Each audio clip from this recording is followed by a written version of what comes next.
I clearly remember the day she told me. It wasn't a shout, nor an explosion of emotions. It was calm, almost serene, as if she was preparing herself for something much bigger. Her voice was softer than usual, and her eyes, those eyes I had once known so well, were cloudy, as if she were slowly drifting away from me in a way I couldn't yet understand. We sat on the porch, the sun setting, painting the sky in deep red hues, almost like a warning. She looked down at her hands, unable to meet my gaze directly. "There are things about me you never knew," she began, her voice trembling as if each word were a weight too heavy to carry. I just watched her, trying not to seem too anxious. Her words floated in the air, light as a breeze. I didn't know at that moment that those words would be the last she would speak before turning into a shadow of what she had once been. There was something in her tone, something strange I couldn't identify, something uncomfortable, as if she were deliberately pulling away from me, distancing herself from a life that had once been ours. Before continuing, she made a promise, one I would never understand until today. "You'll understand later," she said, her eyes glossy, yet no tears were shed. I didn't know what that meant, but something inside me began to stir. I didn't know what it was, but I started to fear what was to come. That night, the silence was heavier than usual. Dinner went untouched on the table. She got up without a word and went to our bedroom. I stayed there alone, as if a part of me had been ripped away, though I didn't know why. Sleep escaped me that night. I knew something was wrong, but I didn't know what. That feeling, something was about to happen, something that would change everything. When she spoke again, it wasn't in the soft tone I was used to. It was a deep whisper, as if a part of her was trying to escape her body. I remember how she looked at me one last time, her eyes locked onto mine, yet empty, as if she was somewhere else. Her voice came out like a thread of hope, one last chance to understand. "I did everything for us, and now there's nothing left," she said with a sad smile. But in that smile there was more, something I never imagined. And then she took her last breath. It was in that moment everything changed. I still remember the feeling of the house turning empty when she left. The air felt heavier, the walls colder. I would look at the bedroom, her things scattered around, and I couldn't understand. How could an entire life dissolve so quickly? But over time, I began to notice strange things I had no idea how to explain. Her phone, which had been turned off right after her death, would ring occasionally, but no one was on the other end. I thought it was just the automated messaging system, but the timings were always the same. And more, the number that appeared on the screen wasn't one I recognized. One day, while trying to ignore the feeling of being watched, I found a scrap of paper in her drawer. It was a simple note, but disturbing. "Never say you found me here," it said, written hastily, as if she had been trying to write in a hurry without letting anyone see. In the same drawer, I found a book she had never mentioned before. It looked like a journal, but the content was strange. Stories that seemed more like reports than memories, and as I read further, I felt more disturbed. She wrote about meetings I had never heard of, and about conversations that never took place with people I didn't know. However, what sent a chill down my spine was what was on the last page. "What I did may be the end. I hope you can forgive me. I didn't want it to be this way, but now there's no turning back." It was as if she had left me a message, one I now had to understand alone. A growing pressure settled inside me, as if something was pushing me to discover more. But at the same time, something inside me warned me to stop. I remembered her last words, how she said I would understand later. And now, looking at those words in the journal, I realized she might have been preparing me for something much bigger than I imagined. I started investigating more into what was happening. Every time I touched something of hers, something inside me told me I was digging too deep. I would search the corners of the house, open hidden drawers, and check old files, hoping to find an explanation. But instead, I only found more questions. And then, one night when I was at my wit's end, I received a message. It wasn't a normal message. It wasn't from any number I recognized. "You're heading in the right direction, but be careful. You're being watched." My skin crawled. How did someone know what I was doing? Who was this person? I looked around, as if expecting someone to be standing in my house, spying through the window, but there was no one. Just the message, cold, impersonal, threatening. And then a name appeared on the screen, the messenger. What did that mean? What was going on? I didn't know anymore. I looked back at the journal, my hands trembling. "Now you understand," the message said. "You can't run away from this." I spent days reflecting on what I had found. The fear wasn't inside me anymore. It was consuming me in a more subtle way. I knew I had to understand what she had faced, what was happening, but every time I tried to dig deeper, the answers seemed to grow darker. Then, one day, when I was about to give up, someone showed up. He introduced himself as someone who had been with her throughout all of this, but never had the courage to tell me. He was standing at my door when I came home that afternoon, and the first thing he said was, "Are you ready to discover the truth?" I froze. Who was this man? How did he know what I was trying to uncover? What had she done before she died that could involve me in all of this? "You'll need more than courage," he continued with a nervous smile. "And don't expect everything to make sense. It will be harder than you think." I didn't know if I was ready, but something inside me told me there was no turning back. I was already too deep into this to walk away now. The man took me to a place I had never heard of before. It wasn't a house or a building.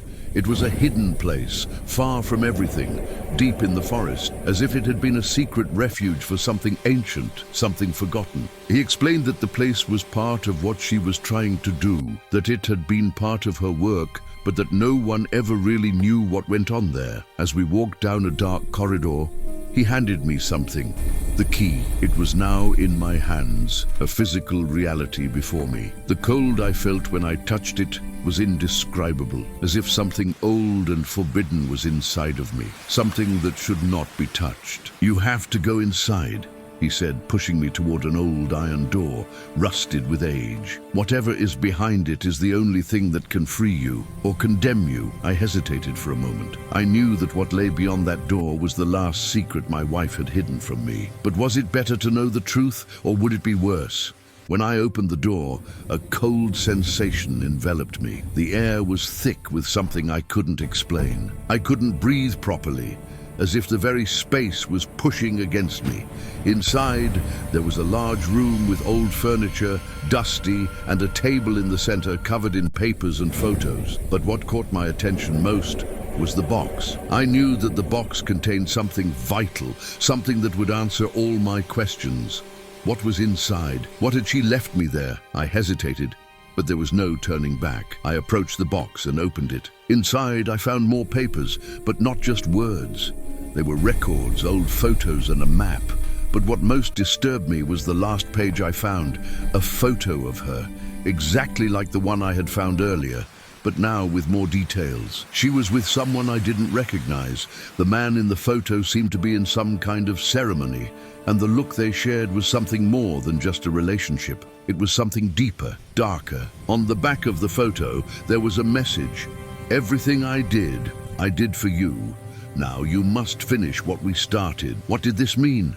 What had she started, and how was I involved in all of this? The moment I read those words, a strange weight pressed down on me, like a sudden realization that I had been walking through a fog, never truly understanding where I was going. Finish what we started. The words felt like a trap, a call to something I couldn't escape. How had she been involved in something like this, and why had she kept it from me?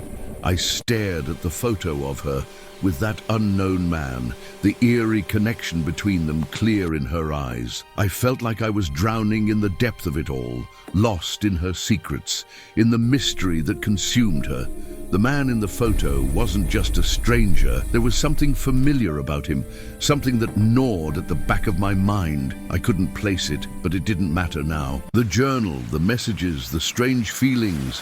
I was too deep into this labyrinth to turn back now. I had no choice but to follow the map. Something inside me told me I had to understand. It wasn't just about her anymore. It was about finding the truth behind the life she had hidden from me. It was about unraveling the knot that had kept me in the dark for so long. I took a deep breath, knowing that once I left, I might never come back the same. There was no going back. I had to finish what she started. Chapter 8, The Cold Trail. The map led me to another location, far from the house, deep into the woods. It felt like a place forgotten by time. My heart raced as I drove down the narrow, winding path, the trees surrounding me like a cage, blocking out the sun. The air was colder here, even more suffocating. I could feel the weight of the past pressing on me with every mile. Eventually, I arrived at an abandoned building, hidden from view by overgrown vines and a thick layer of dust. The door creaked as I pushed it open, revealing a dark, empty hallway. I stepped inside cautiously, feeling a strange sense of unease creeping over me. The air was thick with the smell of decay, and the walls seemed to close in around me. I couldn't shake the feeling that someone, or something, was watching me, waiting for me to uncover whatever lay hidden within these walls. As I walked deeper into the building, I came across another door, this one marked with strange symbols. Symbols I had seen in her journal. The door was locked, but the key was in my hand, the same key she had left me, the key to everything. With trembling hands, I unlocked the door and stepped inside. The room was unlike any I had seen before. It was dimly lit, with dusty bookshelves lining the walls, and an old rusted desk in the center. On the desk was a small box, similar to the one I had found earlier, but this one felt different, as if it held something much darker. I approached the box slowly, my heart pounding in my chest. I could feel the air grow colder around me as I lifted the lid. Inside, there were more papers, more records, old yellow documents that seemed to hold the weight of decades of secrets. One document stood out from the rest. It was a letter, dated many years ago, written by someone named Elijah. The letter spoke of a pact, of a promise made long ago, a promise to protect someone but at a great cost. It mentioned the ritual and how it must be completed in order for the truth to be revealed. I didn't understand it all, but one line caught my eye. The time will come when you must face what you've done, when the truth will come alive, and nothing will be the same. I felt a chill run down my spine. Was this the pact my wife had made? Was this what she had been hiding from me? But as I read on, the words started to blur together, and the room seemed to spin. The air grew thicker, pressing in on me like the walls themselves were alive. The door slammed shut behind me with a deafening bang, and I turned, startled.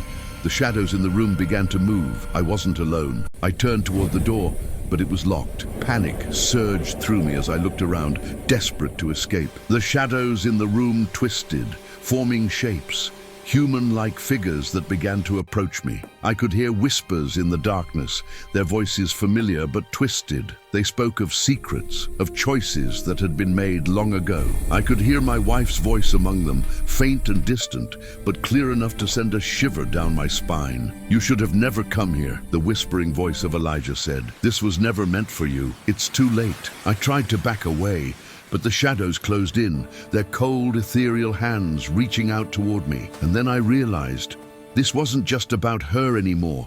This was about me, about what I had become by searching for the truth. The room grew colder still, and I could feel the life draining from me as if I were being pulled into the shadows. The whispers intensified, and I felt my body go numb. And then, as the shadows closed around me, the words echoed in my mind, "Finish what we started." I had no choice now. I was part of it, part of whatever had been set in motion all those years ago, and now it was too late to stop. The darkness was swallowing me whole, and I understood. This was the end. The truth had come alive, but there was no escaping it. The darkness seemed to swallow me whole, pulling me deeper into an abyss where time lost all meaning. The shadows whispered, their voices blending into one maddening hum, a cacophony that rattled my mind. My body felt frozen, unable to move, yet I was acutely aware of every sensation. The cold seeped into my bones, making me feel like I was being pulled into the very fabric of the night. Then, a sudden sharp pain shot through my chest, like a jolt of electricity, and I gasped for air, as if waking from a deep sleep. The whispers faded, and the shadows receded, leaving me in an unfamiliar place. I was no longer in the room with the old books and the eerie symbols. I was standing in a vast, empty space, surrounded by a thick fog. The ground beneath my feet felt soft, almost as if I were walking on something that wasn't quite solid. In the distance, I saw a figure. It was her, my wife, but she wasn't the same. Her eyes, once full of warmth, were now empty, like hollow sockets staring back at me with a chilling intensity. Her lips parted as if to speak, but no sound came out. She was trapped, suspended in the fog, unreachable. "Why are you doing this?" I shouted, my voice trembling. The words felt useless, lost in the thick air. She raised her hand, as if trying to reach for me, but it was too late. She was slipping further away, vanishing into the mist, leaving nothing but the echo of her presence. And then a new voice, a deep, resonant voice, spoke from the shadows around me, as if the very air itself was alive with the sound. "You've already made your choice." I spun around, trying to identify the source of the voice, but there was nothing, just the oppressive fog closing in. The voice continued, its tone now laced with a dark amusement. "You are part of it now, part of a cycle that cannot be broken. Your wife did what she had to, and now so must you." I tried to move, but my feet felt like they were stuck in the fog. Panic began to rise in my chest again. What cycle? What did this mean? I glanced around, but the mist seemed to distort everything. The space was infinite, stretching on forever. There were no walls, no boundaries, just a void of emptiness. "You think you're searching for answers, but what you found is only the beginning," the voice said. "The truth isn't what you imagine. It never was." And then everything shifted. The fog began to dissipate, revealing the shadows of figures moving in the distance. Faces. I recognized them. Strangers, some familiar, some not, but they were all looking at me, watching me, silent, waiting. Suddenly my wife's voice cut through the silence, clearer now, like a whisper on the wind. "I'm sorry. This is the only way," she said, her voice faint but laced with sorrow. "You have to understand, it's not just about us anymore. It's about the past, the choices that were made long before we ever met. You can't escape it, not now." A cold wave washed over me as the realization hit. The truth had never been something I could uncover. It had always been a part of me. I was tangled in a web of events set into motion long before I ever knew my wife, and now I was trapped in it. "You're not just her husband," the voice added, now closer, almost behind me. "You are the key." I spun around, searching for the source of the voice, but the figure in the shadows remained hidden. The words echoed in my mind, their weight suffocating. "The key," I whispered to myself, the words tasting foreign. I didn't understand. What did that mean?